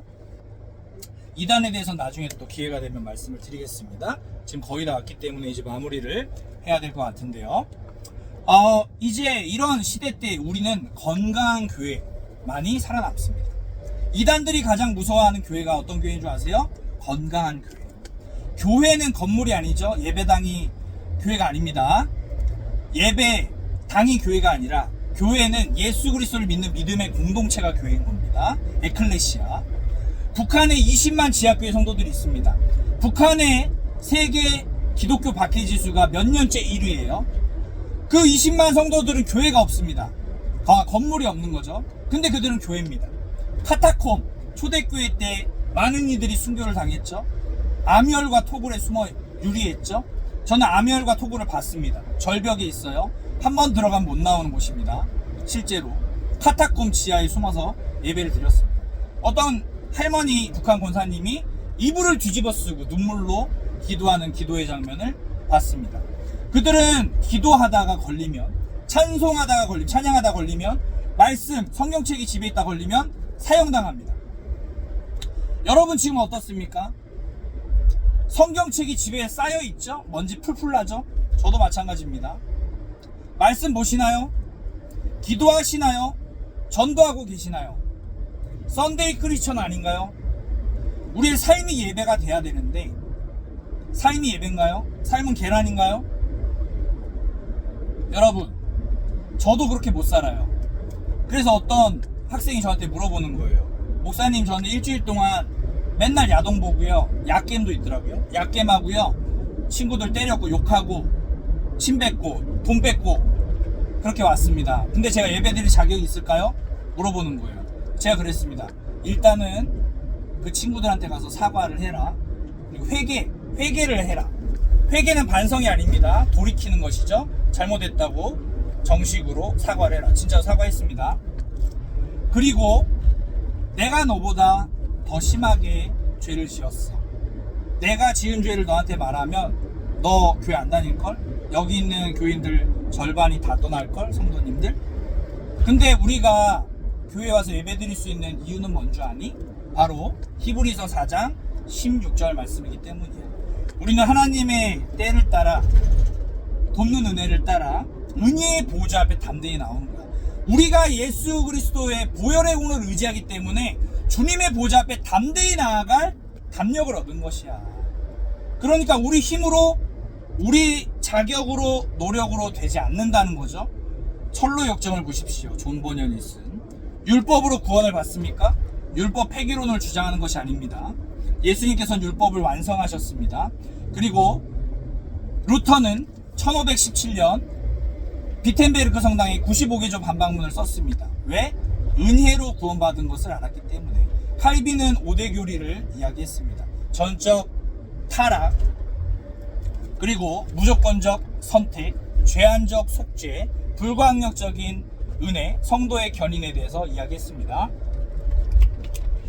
박형룡 박사님은 조직신학에서 구원의 서정이 있는데 소중의 신친수 성경연에 대해서 이야기하셨습니다. 강도사고 시대 배운 건데, 소명, 중생, 회심, 소중의 신친수, 신앙, 칭의, 수양, 소중의 신친수 성경연, 성화, 견인, 영화의 단계로 들어간다고 합니다.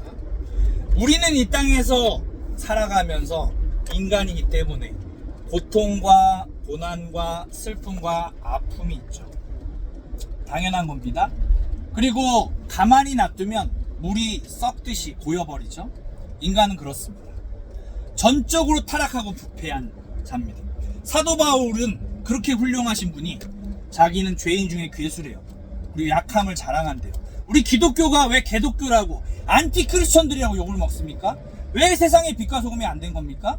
잘난 척하고 판단하고 비판하고 그런 것 때문에 그런 거 아니겠습니까? 근데 우리의 연약함을 고백하고 우리의 죄를 고백하고 회개하고 용서하고 사랑한다면 그들이 어떻겠습니까? 제가 이 얘기만 하고 마치도록 하겠습니다. 사촌 누님이 계셨어요. 48살이셨는데 돌아가셨습니다. 제가 정말 좋아했던 누나고요, 사모님이셨고요, 그리고 남편이 목사님이셨습니다. 거기도 연하였어요. 하여튼 연상이랑 결혼하면 힘듭니다. 나중에 또 얘기 드릴게요.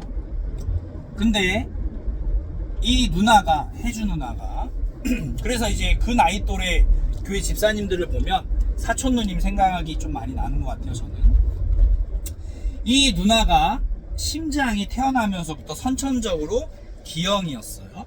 그렇다고 생명에 지장이 있는 건 아니었습니다. 그런데 수술을 했는데 간단한 수술이었다고 하더라고요. 심장 수술임에도 불구하고. 근데 어떻게 됐냐면 잘못된 거죠. 의료 사고가 난 거죠. 그래서 이 누나가 갑자기 울컥하네요. 죄송합니다.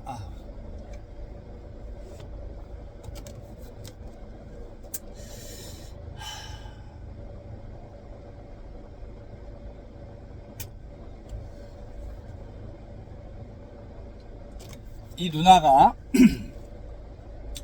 돌아가시기 전에 마지막으로 볼 수 있는 시간이 있었습니다. 하루에 딱 10분씩 2번. 근데 인천에 길병원을 가야 되는데 잘못 갔어요. 또 있더라고요, 길병원이. 근데 진짜 길에 있는 게 길병원이었어요. 그래서 5분이 이미 늦었어요. 5분 만에 미친 듯이 뛰어가서 누나를 봤습니다. 아우, 그렇게 울컥하죠?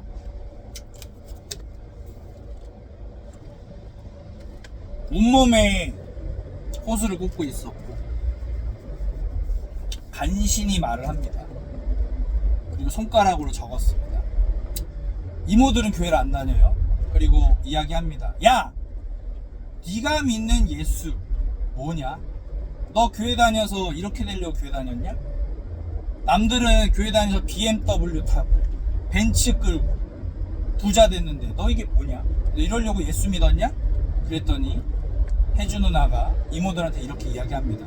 고개를 흔들면서 아니라고 흔들면서 글씨에 글을 씁니다. 손바닥에.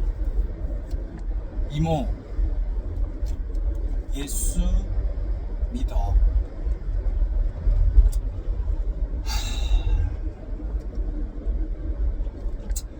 여러분, 이 땅에서 잘 먹고 잘 살고 성공하는 것이 하나님이 바라시는 것일까요? 왜 예수님은 유대인의 왕을 오셨지만 왜 만왕의 왕 만주의 주가 되셨나요? 하나님 나라의 왕이 되셨나요? 왜 유대인들은 제자들은 예수님 승천하실 때까지 물어봤잖아요. 이 나라를 언제 도대체 해방시켜 주실 겁니까? 그러니까 예수님 뭐라고 하십니까? 그것은 너희가 알 바가 아니다. 결국 해방됐잖아요. 1948년에. 너희가 알 바 아니다. 그러나 이제 하나님께서 이제 내가 너희들한테 성령을 보내줄 건데 그 성령을 통해서 너희들은 세계 땅끝까지 복음을 전할 것이다. 그리고 땅끝이 스페인의 이라고 생각했던 서바나라고 생각했던 그 야고보는 성야고보 산티아고가 됐죠. 산티아고 순례길이 그래서 생겼죠. 베드로는 3번이나 예수님 부인했습니다. 칼리캄툼이라는 베드로 통곡 교회가 있어요. 칼리캄툼에 가면 닭 모양이 그려져 있어요. 닭이 2번 울기 전에 3번 부인했으니까. 그리고 나서 베드로는 자기가 십자가에 똑바로 죽을 자격조차 없다고 생각하고 거꾸로 매달아서 돌아가셨습니다. 요한만이 살아남아서 반모섬에 유배가 되어 요한계시록을 썼고 나머지 제자들은 다 순교당했습니다. 그리고 초대교회 때 익투스 물고기를 그리며 자기들만의 표시를 한 사람들은 로마의 콜로세움, 이제 바벨론에서 페르시아가 로마의 정복을 당하죠. 이미 다니엘의 내짐승 환상을 통해서 예언한 내 나라에 관한 말씀이었죠. 이제 그 남유다가 바벨론이 페르시아는 그리스 헬라는 로마에서 통치를 당했는데 로마 시대 때 예수님이 이제 오셨다는 거죠. 그리고 AD 70년에 디투스 장군에 의해서 예루살렘은 완전히 멸망당합니다. 통곡의 벽이 있죠. 그리고 거기 가서 울잖아요. 유대인들은 가서 웁니다. 통곡의 벽에서. 그러다가 1948년 디아스포라로 흩어져 있던 이스라엘 백성들 바로 독립을 하게 됩니다. 지금 이제 전쟁을 하고 있죠. 네타냐후 총리가 전쟁을 하고 있습니다. 이 블레셋 5지역 아까 말씀드렸는데 가사가 어디냐면 가자지구죠. 가자지구. 이제 이스라엘 백성들이 여기 이제 철벽을 쳐놓고 있으니까 이들이 폭발해버린 거죠. 그래서 인질들을 끌어서 납치해버리고 그러다 이제 하마스 전쟁이 일어나고 페르시아, 이란이 또 껴들어서 전쟁이 일어나고 그렇습니다. 러시아, 우크라이나 전쟁이 일어나죠. 여러분 분명히 통일이 될 겁니다. 김정은이 저랑 나이가 같은데요. 3천만 국민들이 있습니다. 이제 우리는 그들을 전도해야 돼요. 자, 20만 성도들이 어떻게 되겠습니까? 통일이 되면 쏟아 내려옵니다. 밑으로. 교회를 찾아 돌아다닙니다. 어느 교회를 갈까요? 대형교회, 큰 교회, 의리 번쩍한 교회. 저는 대형교회가 잘못되고 나쁘다고 말하는 게 아닙니다. 대형교회도 본질, 하나님의 말씀과 성령의 능력이 있다면 저는 그것에 대해서 지지하고 찬성하지만 앞으로는 강소형, 건강한 교회들이 살아남게 될 겁니다. 그런 교회들로 몰릴 겁니다. 우리는 이제 통일의 시대를 맞이할 겁니다. 전 세계적으로 봐도 리비아의 카다피 정권이 46년 만에 무너졌죠. 마르크스주의의 결말은 무엇이죠? 시민 봉기로 끝나요.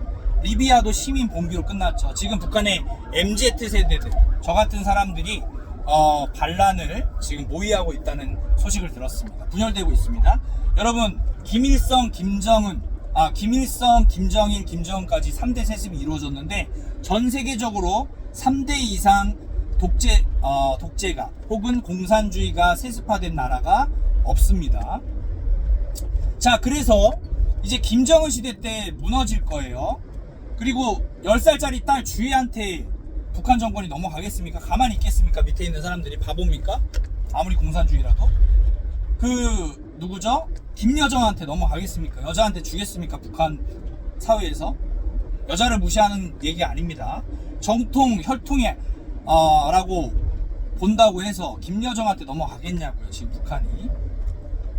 그러니까 분명한 것은 우리 세대의 통일이 될 수 있다라는 것입니다. 저는 통일을 지지하는 사람입니다. 그리고 어떤 정치적인 성향, 이데올로기를 뛰어넘어서 우리가 이제는 합력하여 선을 이루어야 되지 않겠습니까? 교단과 모든 것을 초월해서 이단만 아니라면 우리가 합력해서 선을 이루어야 되지 않겠습니까, 여러분? 미전도 종족지역, 템포리 창에 주의 복음이 전해져야 되지 않겠습니까? 땅끝까지 주의 복음이 전해져야 되지 않겠습니까? 그래서 그 이모가 그 사촌 누나의 마지막 힘겨운 메시지를 듣고 고개를 끄덕끄덕 거렸다고 합니다. 여러분, 우리 기독교는요, 프로테스탄트예요. 끊임없이 개혁하는 것입니다. 진리는 반드시 수호되어져야 되죠. 요한복음 8장 32절에 진리를 알지니 진리가 너희를 자유하게 하리라. 라틴어로 베리타스, 헬라어로는 알레데이아라고 얘기하죠. 진리는 예수 그리스도 한 분입니다. 예수 그리스도만이 진리십니다. 태초에 말씀이 계셨죠. 요한복음 1장 1절에 이 말씀이 하나님과 함께 계셨으니 곧 하나님이라. 예수 그리스도는 말씀으로 이 땅에 말씀으로 오신 분이시고 예수 그리스도를 믿음으로 우리가 구원을 받게 되는 것입니다. 혹시 교회 안 다니시는 분들이 이 영상을 보신다면 저를 한번 믿져야 본전샘으로 따라해 보세요. 지금 1시간 30분 넘게 떠들었는데 한번 따라해 보세요. 여러분, 예수님을 마음에 모실 수 있는 영접 기도를 하겠습니다. 제 쇼츠에도 올라 있는데 한번 따라해 주셨으면 좋겠습니다. 사랑의 하나님, 저는 죄인입니다. 지금 이 순간 예수 그리스도를 내 마음에 모십니다. 이제 저는 하나님의 자녀가 되었습니다. 저의 모든 삶을 인생의 주인 되신 예수 그리스도께서 인도하여 주시옵소서. 저는 앞으로 가까운 교회에 출석하여 예배를 드리고 기도하고 하나님의 말씀 성경을 보면서 반드시 언약을 지키시는 신실하신 하나님을 믿으며 약속의 하나님을 믿으며 저의 모든 가정의 문제, 자녀들의 문제, 직장과 사업의 모든 문제를 예수 그리스도의 십자가의 승리로 해결해 주실 줄 믿습니다. 또한 마태복음 6장 33절 말씀과 같이 먼저 그의 나라와 의를 구하는 자, 영원 구원하는 자, 하나님의 나라를 구하는 자에게 이방인들이 구하는 것들, 먹을 것, 입을 것, 쓸 것 다 채우신다고 말씀해 주셨으니까 저의 빚도 싹 다 갚아주시고 저의 모든 어려움도 건강도 허락하여 주셔서 하나님의 나라와 의를 구할 수 있도록 인도하여 주시옵소서. 살아계신 주 예수 그리스도 이름으로 감사드리며 기도합니다. 아멘.